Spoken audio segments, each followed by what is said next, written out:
Hi, folks. Welcome back to the Steve Malzberg Show. Coming up in just a few minutes, we'll talk to Richard Grinnell, political consultant, former U.S. Spokesman at the United Nations, and he will join us. He's also a Fox News contributor, I do believe. We'll be joined by Bill Kristol, founder and editor of the Weekly Standard, at the bottom of this third and final hour of the Monday edition of the Steve Malzberg Show, Thanksgiving week.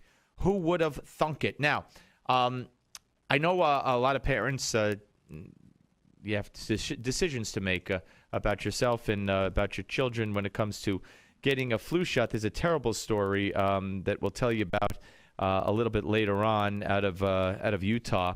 But first, we're joined by our friend Doug Schoen, Fox News political analyst, and welcome.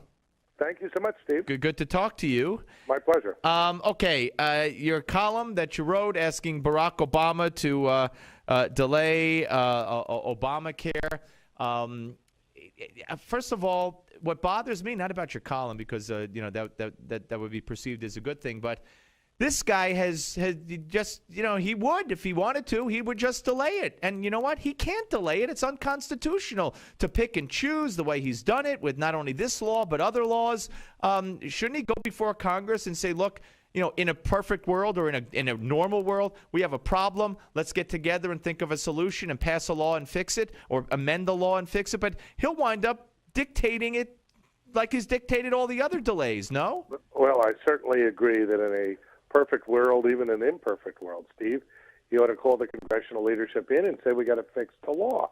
I think that the nuclear option was a big mistake for the Democrats in the country, and I think that the president has governed more by, as you put it, your word again was fiat. I would say by proclamation or pronouncement.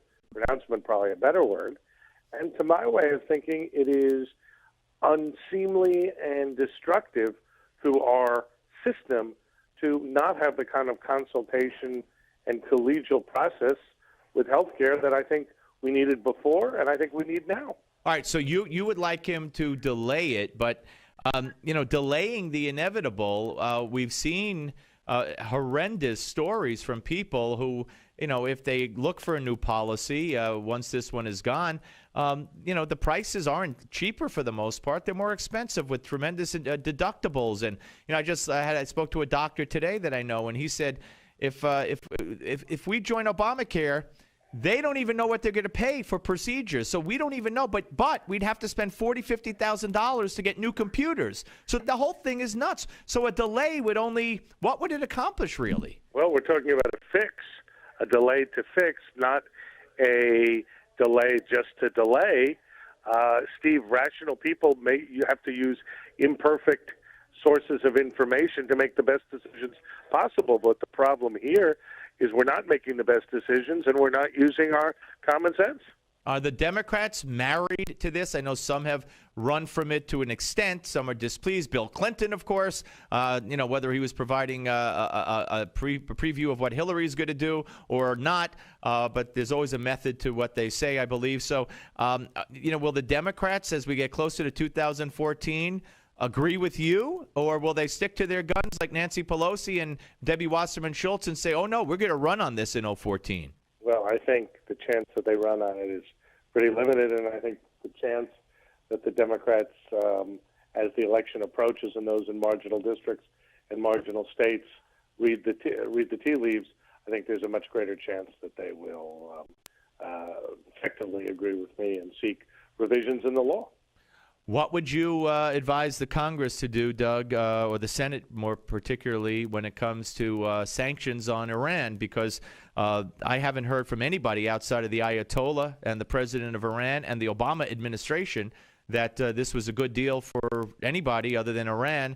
And the Senate seems full steam ahead to more sanctions, which Iran said would kill the deal. So what would you advise the Democrats in the Senate to do? I would follow the lead of Chuck Schumer and Bob Menendez, who have made it very clear that they're unhappy with the deal and that they are skeptical and that they want to consider tougher sanctions. I think it's a bipartisan position. I think that we have basically said to Iran, you can keep your centrifuges, keep enriching uranium, and think that this deal does very little for us and a lot for them. In other words, if you like your nuclear program, you could keep it? Well, you can keep it, but you might have to delay a couple of months or hide it. All right, well, let me ask you, Doug, and we're talking to Doug Schoen here on the Steve Malzberg Show. Look, for whatever I think of the president, he is not a stupid man. He's not a dumb man. A previous guest, I think it was David Horowitz, noted earlier, or maybe it was Ralph Peters, that he was saying he's accomplished almost everything he set out to do in foreign policy. Now, I mean, look what he's done in foreign policy. He's alienated Israel. Somehow he's managed to get Saudi Arabia not to like us. We're fighting alongside Al-Qaeda in Syria. He's got the Muslim Brotherhood in charge in Libya. He almost had him in charge, did for a while in Egypt. And now he's given Iran a buy on their ability to make a bomb. So why is this what he wants to do? Because obviously it's what he wants to do.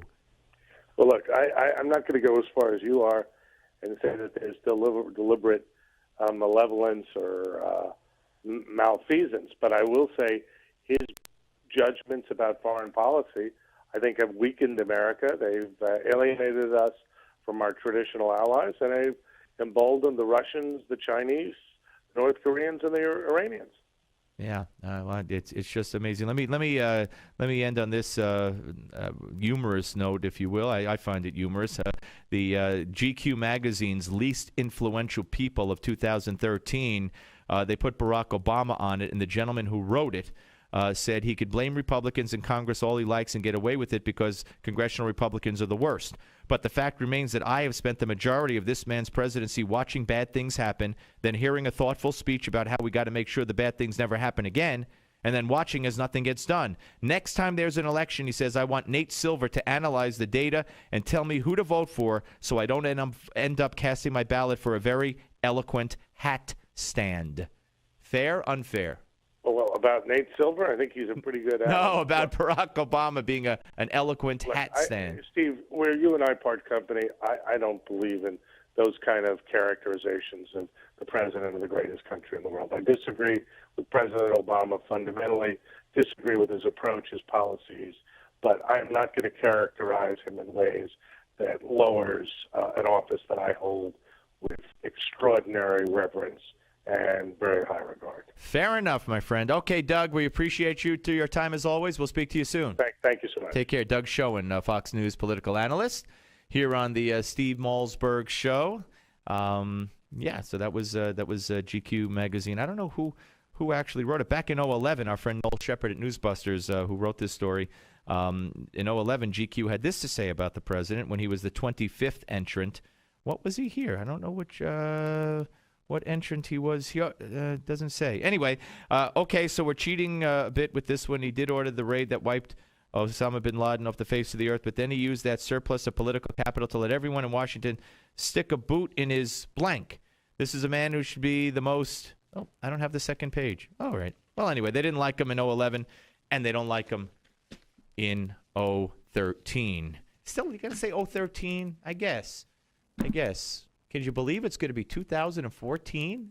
Oh, man. Man, Will now thinks he's getting old. That's how bad it is. Will thinks he's getting old.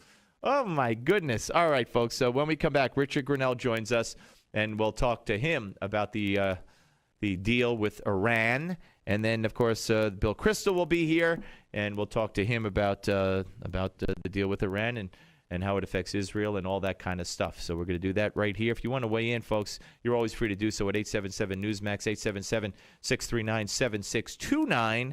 And it all takes place 3 to 6 p.m. Eastern Time right here on the Steve Malzberg Show, Newsmax TV and radio.